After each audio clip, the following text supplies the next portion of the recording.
Hello, नमस्कार, सलाम, सत श्री अकाल। स्वागत है दोस्तों आपका एक बार फिर से भारत एक मौज में।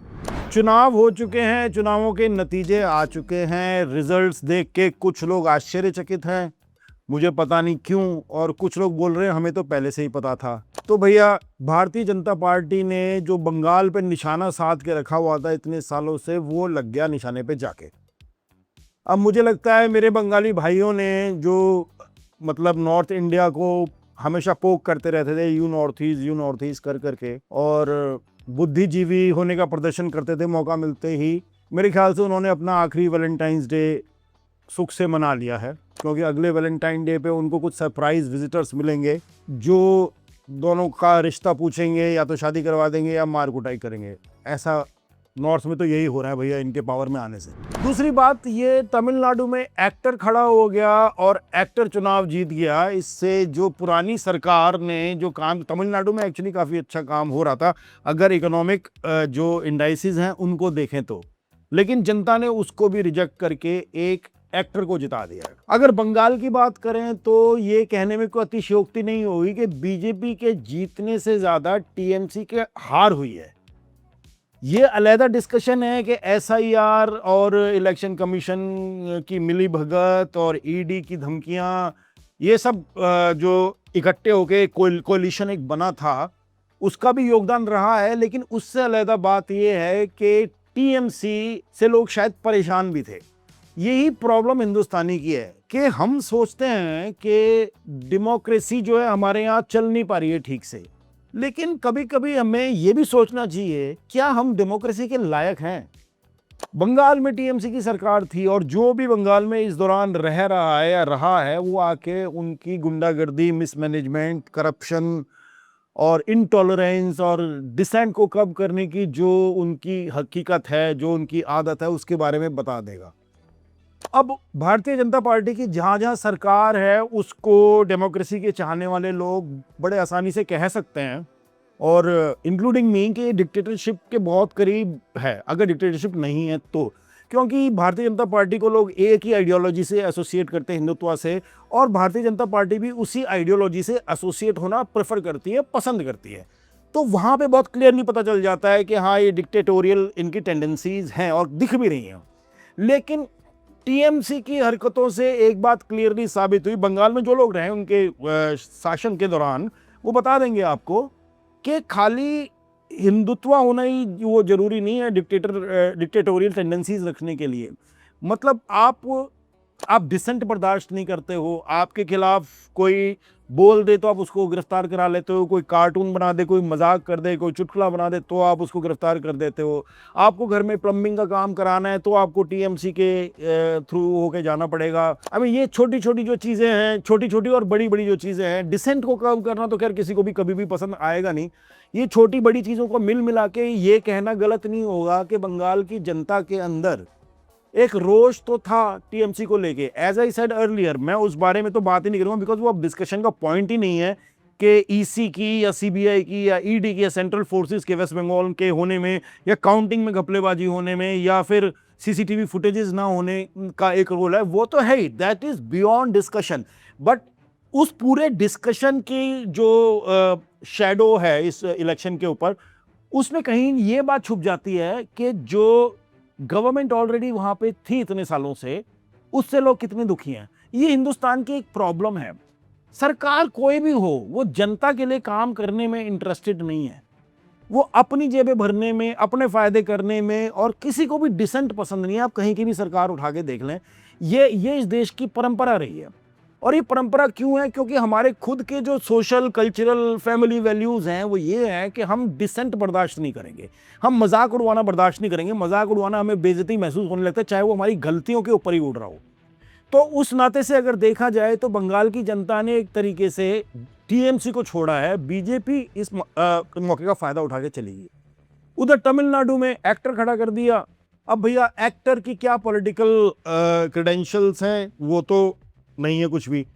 क्या उसकी परफॉर्मेंस रहेगी तो आने वाला टाइम ही बताएगा। लेकिन जो पुराने एक्टर्स जो पॉलिटिक्स में आए हैं, उनकी परफॉर्मेंसेस और उनकी पॉलिटिकल अंडरस्टैंडिंग, उनकी इस नेशन की अंडरस्टैंडिंग को देखते हुए मैं बहुत ज़्यादा होपफुल हूं नहीं। तो तमिलनाडु के लोगों को भी ये जरा खुद अपने अंदर आत्ममंथन करना चाहिए कि जो सरकार इकोनॉमिक इंडाइसिस में उनको पूरे देश में सबसे ऊपर रख रही थी, तरक्की हो रही थी वहां पे, उसको छोड़ के उन्होंने एक एक्टर को इलेक्ट कर लिया। मैं इसको बोलता हूं आईपीएल इफेक्ट। आईपीएल तो अभी आया है, लेकिन आईपीएल इफेक्ट हिंदुस्तान में बहुत टाइम से चल रहा है। बंदा फेमस होना चाहिए, एक्टर हो या क्रिकेटर हो, उसको फट से हम पॉलिटिक्स में डाल देते हैं, जबकि दोनों का कोई कनेक्शन नहीं है। पॉलिटिक्स जो है पब्लिक की सेवा के लिए, पॉलिटिक्स इसलिए नहीं है कि मैंने वहां पे चमका लिया अपना करियर, अब मैं यहाँ पे अपना करियर चमका लिया। तो बीजेपी के बंगाल के आने में हम सिर्फ पूरी कहानी इस इलेक्शन के रिजल्ट्स की सिर्फ बीजेपी ही नहीं है, इसमें इस पूरी कहानी में जो रूलिंग पार्टी बंगाल में थी उसको भी आत्ममंथन करना है, और जो लोग तमिलनाडु के हैं उनको भी आत्ममंथन करना है कि इस इलेक्शन में उन्होंने चुना क्या है और इस इलेक्शन से पहले उनके साथ रूलिंग कॉम्पेंसेशन ने क्या क्या किया। अब दोस्तों बात आती है डेमोक्रेसी की। तो डेमोक्रेसी की एक सिंपल सा प्रिंसिपल है कि जो मेजॉरिटी चाहती है वो होगा। अब इसका एक लॉजिकल एक्सटेंशन यही है कि अगर मेजॉरिटी यही चाह रही है कि हम जो है खुद ही अपना नुकसान करने पे उतर आए, तो फिर वही होगा, वही डेमोक्रेसी में होगा। तो प्रॉब्लम ये है, democracy as a successful idea तभी पॉसिबल है जब जो आवाम जो चुन रही है, जो वोट दे रही है, जो डिसीजन ले रही है देश के पॉलिटिकल फ्यूचर पे, एक तो वो ब्रॉडर व्यू हो उसका। ये ना हो कि मेरे लिए सिर्फ क्या फायदा है, मेरी जाति के लिए क्या फायदा है, मेरे धर्म के लिए क्या फायदा है। तो अगर वो तभी पॉसिबल है जब जनता एजुकेटेड होगी, वो तभी पॉसिबल है जब जनता में अमीरी और गरीबी में इतना गैप नहीं होगा जितना हमारे यहाँ होता है। क्योंकि गरीब आदमी की डेमोक्रेसी तो सिर्फ इतनी बात से है कि जो उसका पेट भर दे वो उसका राजा है, वो उसका मालिक है, वो उसका लीडर है। और जो अमीर अर्बन पॉपुलेशन है या सेमी अमीर अर्बन पॉपुलेशन है, उसके ये आइडियाज़ होते हैं कि सेकुलरिज्म में जो बिलीव करे, कॉन्स्टिट्यूशनल वैल्यूज़ में जो बिलीव करे। तो ये दो पैरेलल सा एक आइडिया है डेमोक्रेसी का। और ये पैरेलल इसलिए, इनमें इतना गैप इसलिए है क्योंकि हमारी जो कंट्री है, हमारी जो पॉपुलेशन है, उसमें डिवाइड है यार।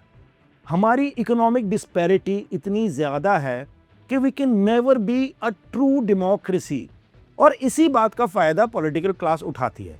आप रिकॉर्ड उठा के देख लें, पिछले 12 साल से ही देख लें, चले और पुरानी बातें तो ना ही करें, पिछले 12 साल से ही देख लें, कौन से वादे पूरे करे गए हैं।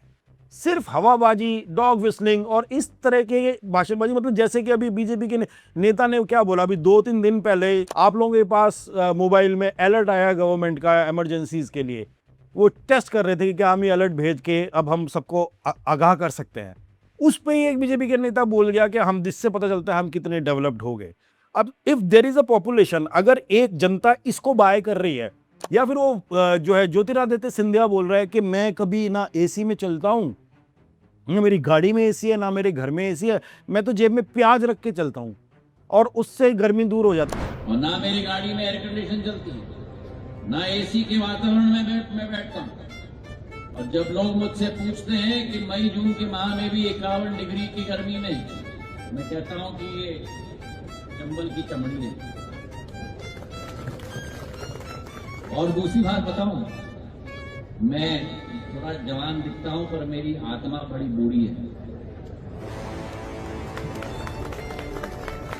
पॉकेट में प्याज ले जाओ, कुछ नहीं होने वाला तुमको। सीरियसली यार, तुम राजे महाराजे, तुम पूरी जिंदगी तुमने ऐशो आराम में काटी है और तुम आम जनता को बेवकूफ़ बना रहे हो कि मैं प्याज रख के चलता हूँ। और इनको शायद मालूम नहीं कि पूरी दुनिया में इसकी जगहसाई हो रही है। दुनिया भर के चैनल जो ना ये चला रहे हैं कि इंडिया के पॉलिटिशियन ऐसी ऐसी बातें कर रहे हैं। मैं पहले भी बोल चुका हूँ, ये आपको महा बेवकूफ़ समझते हैं, नंबर 1। और नंबर 2, आपकी कोई इज्जत नहीं है इनकी नज़र में, आप पैर की जूती के बराबर हो। आपको कुछ भी बेवकूफ़ी की बड़ी बात बोल के they take you for granted, they abuse you, और वो चल देते हैं अपने सफ़र पे और अपने महलों में जाके फिर से रहने लग जाते हैं। ये गर्मी बढ़ रही है, जनता गर्मी से त्रस्त हो रही है। यहाँ तक की कहानियां सुनने को मिली है कि बेचारे जो फूड डिलीवरी वाले हैं, उनका फ़ोन इतना गर्म हो गया कि उनका जीपीएस ही नहीं चल रहा, वो देर से पहुंचे, फिर उनको जनता डांट रही है तुम देर से लेके नहीं आए, क्योंकि उनको टाइम से लाने की आदत है। इस जनता को ये लुभाव दे रहे हैं कि हम जेब में प्याज लेके चलते हैं। गर्मी क्यों बढ़ रही है उसका तो प्रभाव है ही है, लेकिन वो तो बहुत सारे देशों पे है ना।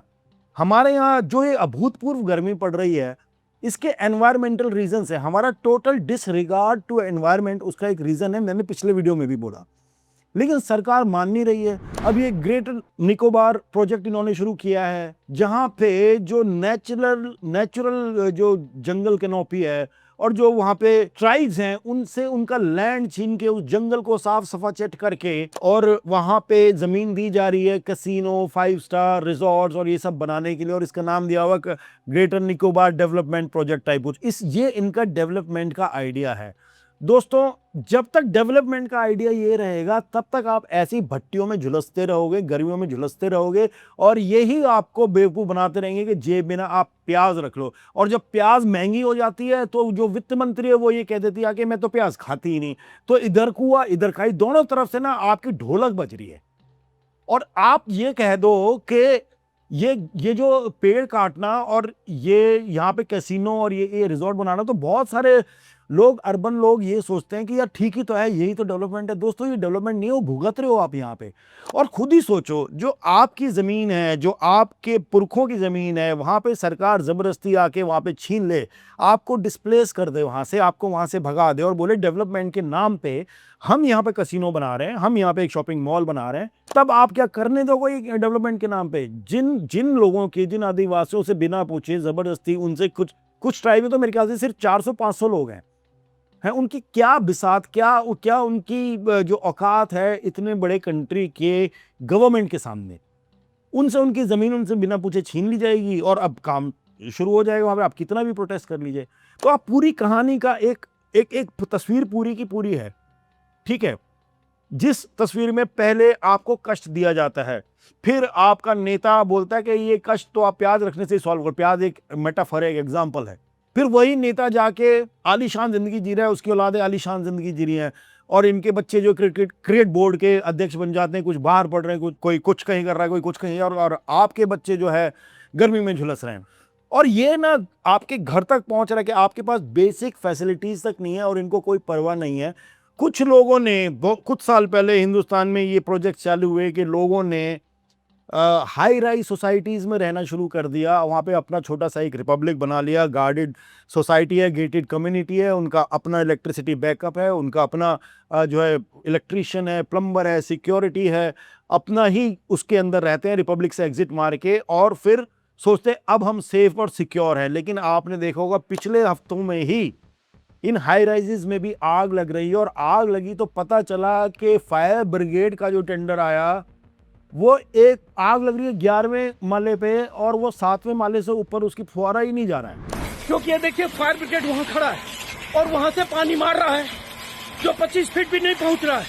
वहां से आग की दूरी है लगभग 100 फीट, और ये इनके पास फायर ब्रिगेड के पास कुछ भी नहीं है। आधा घंटा हो गया है, इनके पास कुछ भी नहीं है। इनके पास लैडर होना चाहिए था, इनके पास उस तरह से एलिवेटेड ढंग से ऊपर तक आने का इंतजाम होना चाहिए था, जो नहीं है। फायर ब्रिगेड की गाड़ी वहां 100 फीट दूर खड़ी है। इतनी फैसिलिटी तक आपको प्रोवाइड नहीं करी गई है, और उस सोसाइटी के अंदर कोई इंफ्रास्ट्रक्चर नहीं है कि आग लग जाए तो क्या किया जाए। लोगों की जिंदगी भर की कमाई से जो उन्होंने घर बनाया था, वो कमाई से वो घर बना जो था वो ध्वस्त हो गया, बिल्कुल कुछ नहीं बचा उनके पास। और ईस्ट दिल्ली में विवेक विहार में ऐसी एक बिल्डिंग में आग लग गई, 9 लोग मर गए।